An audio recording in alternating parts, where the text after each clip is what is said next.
So hello guys, চলে এসেছি আমরা নতুন একটা ভিডিও নিয়ে এবং আজকের ভিডিওর টপিক হচ্ছে আজ আমরা তোমাদের বিদ্যাসাগর ইউনিভার্সিটি আন্ডার যারা পড়ছো তোমাদের এই যে টপিকটা রয়েছে লিটারেরি ক্রিটিসিজম, এই টপিকটা সম্পর্কে আজ আমরা আজকের ভিডিওতে আলোচনা করব। তো আজকের ভিডিওটা কিন্তু খুবই গুরুত্বপূর্ণ হতে চলেছে, তাই তোমরা শেষ পর্যন্ত কিন্তু অবশ্যই দেখতে থাকো। তো আমাদের মনে প্রশ্ন আসবে যে লিটারেরি ক্রিটিসিজম, এই ক্রিটিসিজম মানে কি আগে আমাদের প্রথমে জানতে হবে। ক্রিটিসিজম মানে আমরা সবসময় ভেবে থাকি ক্রিটিসিজমকে একটা নেগেটিভ পার্সপেক্টিভে আমরা মনে করে থাকি, যেটা অ্যাকচুয়ালি ঠিক নয়। ক্রিটিসিজম মানে হচ্ছে এমন একটা আইডিয়া, যে আইডিয়ার মধ্য দিয়ে আমরা কোনো একটা রাইটিং পিস বা কোনো একটা ওয়ার্ক বা কোনো একটা আর্টকে যখন আমরা পজিটিভ এবং নেগেটিভ দুটো সাইড দিয়ে যখন জাজ করে থাকি, তখন সেটাকে আমরা বলি ক্রিটিসিজম। তাহলে এই কথাটা কিন্তু অবশ্যই মাথায় রাখবে যে ক্রিটিসিজম মানে যে শুধুমাত্র নেগেটিভ পার্সপেক্টিভের সাথে আমরা ভাববো, তা কিন্তু অ্যাকচুয়ালি নয়। সো ফার্স্ট অফ অল, এই যে লিটারেরি ক্রিটিসিজম, আমাদের আগে বুঝতে হবে যে লিটারেরি ক্রিটিসিজম এই ওয়ার্ডটা বা ক্রিটিসিজম ওয়ার্ডটা অ্যাকচুয়ালি কোথা থেকে এসেছে, ওয়ার্ডটা অ্যাকচুয়ালি। তো এখানে দেখতে পাচ্ছ, the word criticism is derived from the Greek root krinein, KRINEY, যার মানে হচ্ছে টু জাজ। তোমাদের কোশ্চেন আসতে পারে যে এই ক্রিটিসিজম ওয়ার্ডটা কোথা থেকে এসেছে, তখন তোমরা অবশ্যই লিখবে অ্যান্সারে ক্রিনি ওয়ার্ডটা থেকে এসেছে, যার মানে হচ্ছে টু জাজ। ওকে, এবং তারপর এই টার্মটা সম্পর্কে আমাদের জানতে হবে। The term critics, KRITIKOS, critics, যার মানে হচ্ছে আ জাজ অফ লিটারেচার, অর্থাৎ সাহিত্যকে আমরা যখন জাজ করছি তখন সেই টার্মটাকে আমরা বলছি ক্রিটিকস। এবার এই যে লিটারেরি ক্রিটিসিজম, এই লিটারেরি ক্রিটিসিজম মানে কি? লিটারেরি ক্রিটিসিজমের মানে হচ্ছে meaning, understanding and appreciating literature evolve gradually out of this studies. অর্থাৎ লিটারেরি ক্রিটিসিজম হচ্ছে এমন একটা আইডিয়া, যে আইডিয়ার মধ্য দিয়ে আমরা কোনো একটা রাইটিং বা লিটারেচারের যে একটা ডেভেলপমেন্ট বা ইভলিউশন, সেটা আমরা এই লিটারেরি ক্রিটিসিজমের মধ্য দিয়ে দেখে থাকি। এবং আমরা যখন আস্তে আস্তে লিটারেরি ক্রিটিসিজমটা পড়বো, তখন তোমরা জানতে পারবে যে বিভিন্ন রাইটাররা তারা তাদের বিভিন্ন ক্রিটিক্যাল কনসেপ্ট কিভাবে তারা দেখিয়েছেন। খুব ভাল লাগবে, খুব মজা লাগবে।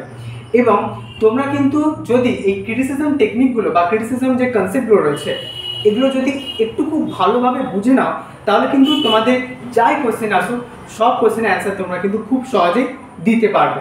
এবং আমি চেষ্টা করি, তোমাদের কমেন্টগুলো আমি দেখেছিলাম, আমি চেষ্টা করছি তোমাদের খুব তাড়াতাড়ি DSC3 নোটসগুলো প্রোভাইড করার। এবার এই যে লিটারেরি ক্রিটিসিজম, এই লিটারেরি ক্রিটিসিজম কেন পড়বো, এটা একটা খুব গভীর প্রশ্ন। যে কি দরকার পড়ার, কি কোনো দরকার লিটারেরি ক্রিটিসিজম? হ্যাঁ, অবশ্যই দরকার আছে। লিটারেরি ক্রিটিসিজম পড়ার মধ্য দিয়ে তুমি প্রথমেই বুঝতে পারবে যে কিভাবে আমাদের অতীত থেকে যে বর্তমান কন্টেম্পোরারি ওয়ার্ল্ডের যে লিটারেচার বা মডার্ন লিটারেচার যেটা আমরা বলি, এই লিটারেচারের মধ্যে কিভাবে বিভিন্ন ধরনের ডেভেলপমেন্ট হচ্ছে, কিভাবে জিনিসটা ইভ্যালুয়েট হচ্ছে, এই সব কিছু জিনিস আমরা অ্যাকচুয়ালি জানতে পারি এই লিটারেরি ক্রিটিসিজমের মধ্যে দিয়ে।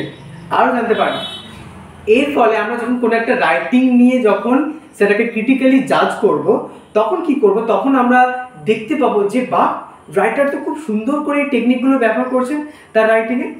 এটা আমরা জানতে পারবো লিটারেরি ক্রিটিসিজমের মধ্য দিয়ে। এবং আমরা এই কথাটা আমাদের মাথায় রাখতে হবে যে কোনোদিনও লিটারেরি ক্রিটিসিজমের মধ্য দিয়ে কোনোদিনও কোনো রাইটিং বা কোনো রাইটারকে ছোট করলে হবে না। প্রতিটা রাইটারের নিজস্ব ভূমিকা রয়েছে এই আমাদের হিস্ট্রি অফ লিটারেচারের জগতে। তাই জন্য আমাদেরকে প্রতিটা রাইটারকে রেসপেক্ট করতে হবে এবং খুব মন দিয়ে তাদের রাইটিংগুলোকে মাইনিউটলিভাবে অবজার্ভ করতে হবে। ওকে, এবার তোমাদের মনে প্রশ্ন আসবে যে আচ্ছা, লিটারেরি ক্রিটিসিজম এই অ্যাকচুয়ালি এই টপিকটা কখন এসেছিল? এটা তোমাদের প্রশ্ন স্বাভাবিক আসতেই পারে। অ্যাকচুয়ালি এরকমভাবে তেমন কোনো আইডিয়া দেওয়া নেই, কিন্তু এই লিটারেরি ক্রিটিসিজম এই আইডিয়াটা বা এই কনসেপ্টটা অ্যাকচুয়ালি এসেছিল আমাদের বিভিন্ন ফিলোসফিক্যাল কনসেপ্ট থেকে। ফিলোসফিক্যাল কনসেপ্টগুলো খুব ইজি, খুব ব্যাপারগুলো একটু খুব ইজিভাবে বুঝলেই তোমরা খুব ইজিলি বুঝতে পারবে। তো সেই সময়কালে বিভিন্ন ফিলোসফার যেমন রয়েছেন সক্রেটিস, প্লেটো, অ্যারিস্টটল এবং আরও অন্যান্য রাইটার পরবর্তীকালে যেমন হোরেস, লঞ্জিনাস, ওনাদের রাইটিং থেকে আমরা লিটারেরি ক্রিটিসিজমের যাত্রাপথ সম্পর্কে জানতে পারি। তো এইভাবে আমরা লিটারেরি ক্রিটিসিজম সম্পর্কে আরও সবিস্তরে জানতে থাকবো। So welcome to the Literary criticism.